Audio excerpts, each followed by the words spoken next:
Today we will learn the digestive system. So as we have learned already the digestive system, what is the structure. So let's move to the small intestine, which is the next part of the stomach, right?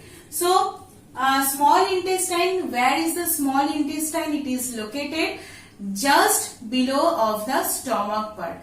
Okay, so in case of the small intestine, it is highly coiled tube-like structure and it's measured at about 6 to 7 meter long. Okay, so it is the very lengthy part of your digestive system. So actually the digestive system, it is composed for the digestion only. So the digestion, where it is takes place first, it takes place first at our mouth cavity or the buccal cavity. So now buccal cavity partially digests the carbohydrate, and after the partially digestion it is completed by the stomach, the protein substances. Now it is coming to the next part, it is the small intestine. So small intestine, though it is a large structure or the large whatever the tube-like structure, so inside the large intestine it will be assimilated. But inside the small intestine it is divided into duodenum, then jejunum, and last part it will be the ileum. Okay, so these are the three parts which is divided into the small segment.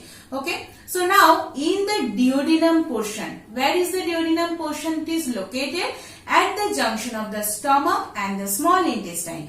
So inside the small intestine, which is coming from the stomach, right? So I have drawn one chart here. Suppose if it is stomach, so from the stomach what is the digested, half digested or the partially digested food, it will come or it will reach inside the small intestine.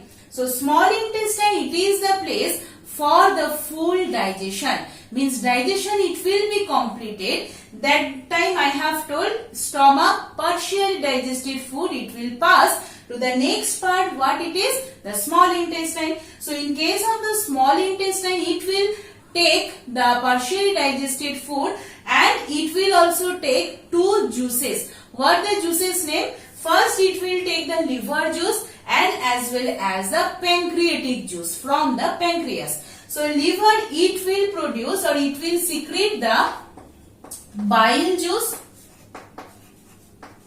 Bile gland, it is located inside the liver for temporary storage of the bile juice, which is actually comes from the liver. So from the liver, the bile juice, it will actually mix inside the small intestine, and as well as from the pancreas, which is known as a mixed gland. So pancreas, it will secrete the pancreatic juice. So with the help of the pancreatic juice and with the help of the bile juice, ultimately the small intestine, it will capable or it will able to digest whole the part of the digestive food, means which is going to be digest. Okay.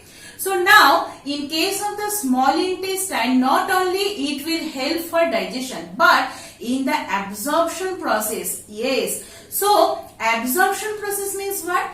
Already we have talked about the holozoic nutrition. So if you want to know the how the absorption process and the 5 process which is very compulsory for the nutrition, so I have given the link in the description box once you check.